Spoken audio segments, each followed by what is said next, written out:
Bonjour, je me présente, donc Anthony Jouedec. Je suis en charge de la gestion des espaces paysagers du marché de Rungis. Et alors, le marché de Rungis a 52 ans.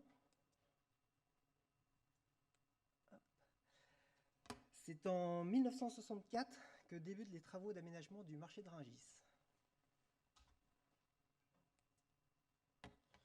Alors, en 1965, pendant cette phase de travaux, l'aqueduc de la Vanne a dû être déplacé. C'est un point important, je remarque. Oui, je vais en dire un mot parce qu'en fait, le marché de Rungis, c'est un projet des années 60. On va dire c'est un projet à la chinoise. C'est-à-dire que c'est un projet avec des moyens démesurés et d'une radicalité assez rare. Et en fait, le site de Rungis a été choisi parce qu'il est parfaitement horizontal sur une superficie qui fait plus de 200 hectares. On est à 234 hectares. Et il va être aménagé de telle sorte qu'il soit parfaitement desservi par trois autoroutes, la 86, la 106, la 6A. Au milieu de ce territoire, et on va y revenir tout à l'heure, il y avait un aqueduc qui s'appelle l'aqueduc de la Vanne, qui a dû être déplacé. Et en fait, sous l'aqueduc de la Vanne, alors l'aqueduc de la Vanne, c'est un aqueduc qui a été créé par l'ingénieur Belgrand, en 1864 et qui a été chercher en fait les eaux dans la Vanne à côté de Sens. C'est un aqueduc qui fait 170 km et qui va alimenter en fait Paris en eau, donc sous Haussmann, de façon à faire en sorte que sur la rive droite de Paris, on puisse avoir de l'eau potable, en quantité et en qualité. Et puis, lorsque Belgrand l'ingénieur construit en fait l'aqueduc sur ce territoire, en fait, assez vite, ces équipes se mettent à patauger en fait dans une espèce de limon assez boueux et assez imperméable. Et donc, du coup, sous cet aqueduc, il va créer en fait un drain. Alors évidemment, à cette époque-là, un drain, c'est un ouvrage maçonné qui fait à peu près 1,20 m de haut. Et donc, l'aqueduc va être déplacé à la limite du territoire du marché international de Rungis. Donc en fait, l'aqueduc, c'est cette partie. Alors attendez que je vois bien. Oui, c'est cette partie qui est en pointillé ici, là. Voilà, le voilà, aqueduc ici. Et donc vous avez l'image là du marché à la même échelle, hein. Donc vous voyez qu'il s'est passé un petit peu deux trois bricoles entre ce plan qui date des années 50 à droite, enfin cette carte, et puis le marché. Et donc ensuite, pour construire les travaux, en fait, on va enlever la terre végétale sur donc la terre fertile sur à peu près 50 cm d'épaisseur et on va mettre 1 mètre de sable. Comme ça, après, donc sur 230 hectares, 1 mètre de sable. Ce qui permet ensuite de construire en fait des bâtiments et des infrastructures assez tranquillement. Et du coup, quand nous, on va commencer à retravailler, donc Anthony va reprendre la présentation, on va s'appuyer là-dessus pour en fait recréer un système cyclique par rapport à la gestion de l'eau, mais beaucoup plus que ça, vous allez le voir.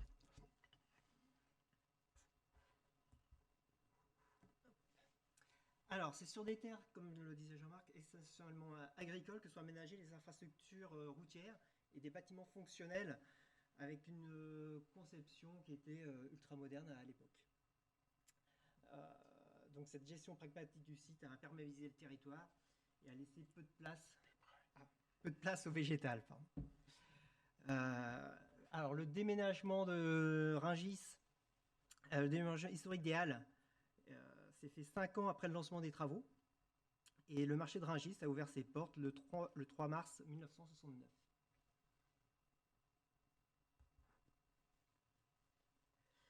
Donc, le marché international de Rungis est situé au sud de Paris. C'est le plus grand marché au monde de produits frais. Il s'étend sur 234 hectares et est géré par la Cemaris. Juste un petit mot sur cette image, cherchez les espaces plantés. Donc voilà, la Cemaris, qui est gestionnaire du marché, a pour mission principale l'aménagement, l'exploitation et la commercialisation des infrastructures du marché. Donc le marché se compose de 3 grands pôles. On a le pôle animal, avec les produits carnés, la marée, les produits laitiers et la gastronomie. On a le pôle végétal, avec les fruits et légumes, un secteur horticulture et de la décoration. Et on a un pôle logistique et tertiaire. Alors, sur le marché de Rungis, nous avons 1200 entreprises et plus de 12 000 personnes qui y travaillent. Donc, dans les années 2010, C'est accueillant, hein. donc voilà, dans les années 2010, on s'est effectivement posé la question et on s'est dit qu'effectivement, il fallait initier un renouveau des infrastructures du marché Et sous l'impulsion de Stéphane Layani, qui va arriver tout à l'heure, notre président directeur général du marché, il y a un programme ambitieux de renouvellement du marché pour consolider le marché physique et le projeter dans l'avenir. Donc la Semaris a ainsi fait appel à différents architectes pour apporter un renouveau au bâtiment, au site, et soit par la création de nouveaux bâtiments, ou soit simplement par la transformation et la requalification de bâtiments existants. Et ce renouveau s'est accompagné d'une réflexion plus globale, avec une nouvelle approche des espaces végétalisés et des lieux de vie. C'est en 2014 que l'agence Lanton est ainsi missionnée par la Semaris pour établir un diagnostic du site et établir différentes orientations. Je vais laisser la parole à Jean-Marc pour la suite.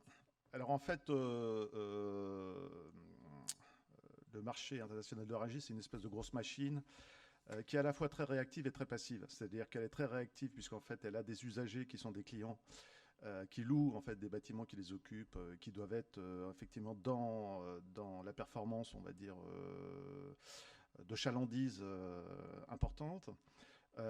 Donc ça, c'est le côté réactif. Et puis, il y a un côté passif, c'est qu'on a des fonctionnaires qui ont pris des habitudes à l'intérieur de la Semaris, qui ont une vision, on va dire, un peu trop fonctionnaliste en fait, de l'ensemble. Et en fait, ça, c'est une demande du nouveau président, donc Stéphane Layani, qui consistait à dire il faut en fait remettre un peu des conditions de vie dignes, d'une part, mais aussi arriver à faire en sorte que, alors c'est pas l'image, mais que le fonctionnement du mine soit, on va dire, un peu plus, on va dire, environnementalement en tout cas plus intéressant. Alors ce qu'il faut voir aussi, c'est qu'au bout de 40 ans de fonctionnement, les voiries étaient surdimensionnées, bon nombre de bâtiments ne répondaient plus en fait aux réglementations thermiques. La chaîne du froid, c'est quelque chose de très important. Hein. Donc, ça veut dire qu'on avait des bâtiments également qui étaient assez mal réfrigérés. Donc, d'un point de vue hygiène, il y avait toute une série de choses à revoir. Donc, en fait, l'enjeu, c'était d'arriver à repenser non pas le fonctionnement global du mine, mais en fait repenser par petites opérations la remise en cohérence de l'ensemble. D'où cette étude qui consiste en fait à regarder globalement pour ensuite entamer en fait des opérations petites, souvent très rapides, et qui sont liées en fait à la régénération des bâtiments, mais aussi en fait à une nouvelle vision et des nouveaux besoins, notamment par rapport à la question de la desserte en piéton, en vélo. Alors, c'est pas demain qu'on va aller faire ses courses au marché international en vélo, on est bien d'accord, mais aussi parce que la distribution, la logistique elle-même a évolué. Donc le travail qu'on a engagé, ça consiste d'abord, bon, on va dire, à regarder le site, le comprendre. Alors il est à la fois très cartésien dans son organisation et en même temps très pléthorique en fait dans l'utilisation de ses voiries. On a fait quelques images, mais d'une manière générale, donc ça c'est quelques opérations qui ont été faites depuis, il y en a d'autres qui ont été lancées, hein, mais d'une manière générale, pardon. Ce qu'on a essayé de faire, c'est de reconstituer, on va dire, un territoire dans lequel les cycles de vie se remettent à fonctionner. C'est pas évident quand on est passé par 40 ans, on va dire, d'une asepsie totale. Donc en fait, il s'agit de réouvrir des sols pour remettre l'eau simplement dans des noues. Alors remettre l'eau dans des noues, quand on a des niveaux de circulation comme ça se fait pas tout à fait n'importe comment. Donc effectivement, il y a un peu de savoir-faire, donc ça on l'a. À partir du moment où on remet l'eau dans les noues, ce qui est intéressant, c'est que finalement on réalimente l'espèce de couche de sable d'1 mètre d'épaisseur qui, elle, est perchée sur un territoire imperméable. Donc en fait, on a créé, sans le faire exprès, hein, au moment où on a créé le mine, en fait, les conditions pour faire une nappe phréatique perchée. Et à partir du moment où on a un système collecteur qui est le drain de l'ingénieur Belgrand dessous, en fait, on s'aperçoit qu'il suffit d'aller puiser l'eau. Si je réalimente la nappe par les eaux pluviales, je vais aussi la recollecter en fait dans ce système et je vais pouvoir en fait du coup me servir de cette eau. Alors, elle est importante cette eau parce que d'un point de vue nettoyage, le mine en termes de consommation journalière, c'est absolument monstrueux. Donc tous les matins, entre on va dire 10h du matin et 3h de l'après-midi, vous avez des balais en fait, de nettoyage pour les questions d'hygiène. Mais une fois qu'on a fait ça, on n'a pas encore fait, donc on commence à penser cycle. de vie. Mais en fait, on n'a pas encore commencé à vraiment retravailler la question, on va dire, du vivant, entre guillemets, passif. Donc en fait, ce qu'on a réinstallé aussi, nous, c'est qu'on travaille en tant que paysagiste, on ne travaille pas sur des systèmes, on avait quelques plantations horticoles, mais on ne travaille pas sur ce système-là. Nous, on travaille sur la réinstallation de milieux. Alors des milieux, ça veut dire quoi? Ça veut dire qu'effectivement, on va recréer en fait un substrat, la plupart du temps avec ce qui est en place. Donc ça veut dire qu'on va ramener euh, sur les substrats qu'on va trouver et qu'on va réemployer sur place, en fait, des amendements qui vont nous permettre, et les amendements, on les choisit en fonction de ce qu'on veut réinstaller, et aussi des conditions à la fois, on va dire, édaphiques, c'est-à-dire les sols, et climatiques, c'est-à-dire l'endroit où on est. Faut imaginer que le marché international de Rungis, un jour de canicule en été, c'est absolument désespérant, c'est invivable. Et donc c'est pour ça aussi que ça se fait au petit matin. Hein. C'est pas que pour des raisons de logistique, on va dire commerciale, c'est aussi pour des questions de lieu de vie. Et pour ce qui est d'un ouvrier qui travaille la nuit, il peut, s'il veut aller fumer une cigarette dehors, par exemple, il va trouver des endroits qui sont absolument on va dire, invivable, en dehors des périodes de canicule. Donc en fait, on va réinstaller des milieux, et puis ensuite, à partir de là, on va pouvoir, une fois que les milieux commencent à être un peu sympathiques, remettre aussi de l'homme dans le système, et donc en fait, remettre des lieux d'accueil. Voilà, donc c'est ce qu'on va vous montrer ici. Il y a un certain nombre de projets qui ont été réalisés. Un des premiers projets, ça consiste à réhabiliter, alors celui-là a été entre guillemets assez facile. Alors quand on fait des projets qui sont phasés, c'est important de commencer par les projets les plus faciles. C'est-à-dire que quand on veut apprendre à marcher, il vaut mieux apprendre à marcher à plat, puis ensuite on apprend à marcher en montant, on apprend à monter un escalier, et on apprend éventuellement à courir. Donc là, on a commencé par un projet qui était relativement, on va dire, facile, qui est le réaménagement des bureaux. Donc ça s'appelle des G5, cet endroit-là, parce qu'en fait, c'est une espèce de grille, chacun, et donc il y a des numéros et des lettres, et donc c'est comme ça qu'on repère les bâtiments. Et donc ces bâtiments-là, également des années 70, devaient être rénovés. Alors ces bureaux, c'est les bureaux, en fait, des acheteurs, hein, donc, enfin des vendeurs, pardon, qui sont sur le marché international. Donc voilà, quelques 2 ans après, en fait, l'ambiance que ça donne. Et donc on a, à partir du moment où on peut retravailler sur les milieux, on a aussi retravaillé sur la question de la gestion, c'est-à-dire que les gestions sont autrefois, on avait une gestion qui était, on va dire, équivalente sur la totalité du site. C'est-à-dire que dès qu'il y avait une pelouse, on l'attendait 15 fois par an, obstinément. Aujourd'hui, en fait, si vraiment il y a besoin de tondre une pelouse, c'est parce qu'elle est vraiment nécessaire à tondre. Mais autrement, le but du jeu, c'est de faire en sorte qu'on gère aujourd'hui le site comme on le gère de tout temps, enfin comme on gère la campagne de tout temps, c'est-à-dire avec des moyens relativement limités. On ne va pas encore y remettre des vaches et des chevaux pour tondre, mais en tout cas, c'est plus qu'une ou deux fauches par an. Et puis, c'est une gestion qu'on appelle différenciée, mais réellement différenciée. Et donc du coup, au pied de ces bâtiments, il y a de l'usage aussi qui a été remis. Donc évidemment, on recycle les végétaux qui existent, mais on requalifie les sols, on remet des salons d'extérieur. Il y a un lieu de boulisme qui a été mis. Il y a aussi un putting green qui est assez rigolo parce que c'est pas idiot. En fait, avec une moquette synthétique, vous avez plein de gens qui viennent s'amuser à taper des balles entre midi et deux. Voilà. Et puis donc effectivement là, par exemple à droite, vous avez également ici un endroit, c'était une pelouse. Il a suffi d'en fait donc là vous aviez des avaloirs, on a bouché les avaloirs, on a percé les bordures et l'eau va directement dans des noues et du coup elle va rejoindre la nappe phréatique. C'est des travaux extrêmement simples. Hein. Et puis, alors, c'est d'autant plus important de faire simple, c'est qu'on est sur des échelles considérables. C'est-à-dire que si on se met à faire des projets qui sont coûteux au mètre carré et qu'on multiplie ça par le nombre de mètres carrés, c'est 23 millions de mètres carrés, hein, le mine. Donc si je fais 1 euro, déjà ça va assez vite, hein, 1 euro du mètre carré. Et donc ici, vous avez par exemple un projet qui s'appelle la Canopée. Donc c'est devant les bâtiments administratifs, un deuxième projet assez facile. Donc là, maintenant, on va commencer ensuite à voir les projets un peu plus difficiles. Et donc, en fait, là, vous avez l'état du parking ici, et ça, le plan qui est ici. Vous avez le giratoire qui est là, qu'on devine là. Et en fait, il suffisait simplement de faire des places de stationnement normales pour des voitures. Et puis, du coup, ça libérait de la place ici. Et donc, ça, on pouvait le traiter avec des noues. Et comme à l'époque, en fait, on avait un monsieur sécurité qui avait du mal à voir en dessous les arbres. Donc, parce qu'avec ses vidéos, il ne pouvait pas voir en dessous les arbres. Il arrivait à voir derrière les camions, mais il n'arrivait pas à voir sous les arbres. Et donc, du coup, heureusement, il est parti à la retraite. Donc, on a pu, du coup, planter des arbres qui ont plus que la hauteur des camions. Et évidemment, à partir du moment où on met de l'eau au pied de ces arbres-là, bah, ça se met à pousser et tout marche bien. Et ensuite, il suffit simplement de faucher. Alors, évidemment, on a travaillé aussi sur des plantations printanières avec les bulbes. Voilà, donc il y a un système de fleurissement qui est assez spectaculaire toute l'année. Donc, vous voyez ici, en 2 ans, c'est quand même vraiment transformé. Alors, on a fait aussi venir des arbres de très grande hauteur. C'est pas très cher, hein, contrairement à ce qu'on croit, mais c'est techniquement assez difficile à faire reprendre.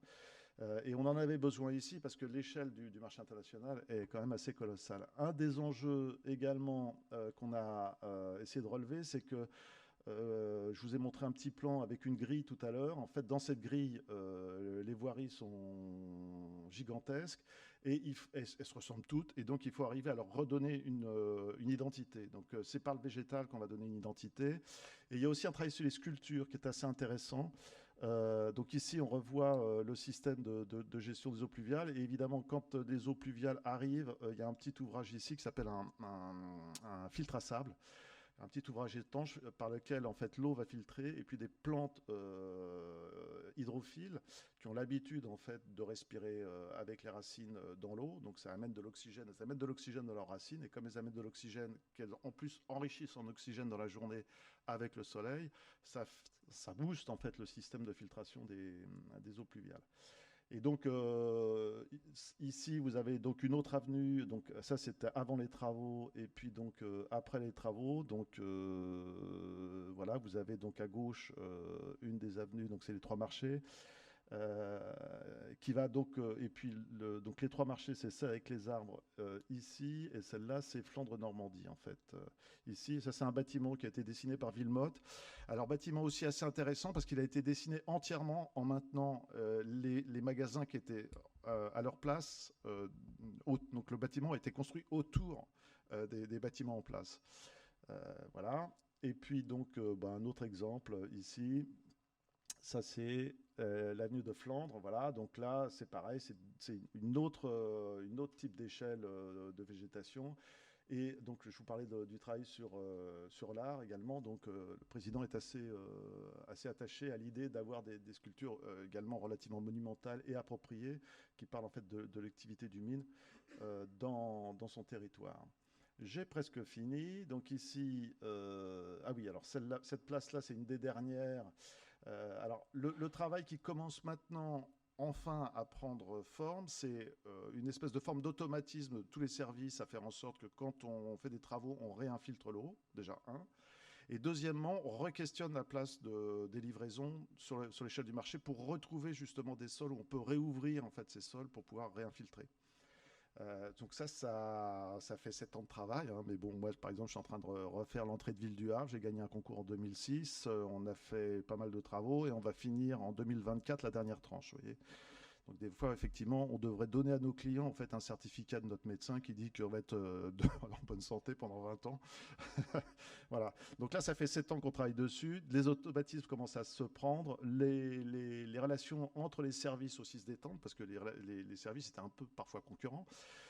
Donc ça fait aussi partie des systèmes des grosses maisons. Et donc ici, vous avez donc le plan tel qu'il est ici, donc avec des lieux de convivialité, des banquettes, de la réinfiltration, des plantations, excusez-moi, juste aussi des sols drainants pour les stationnements. Donc ça aussi, on a mis du temps à le faire passer, mais maintenant c'est rentré vraiment dans les mœurs.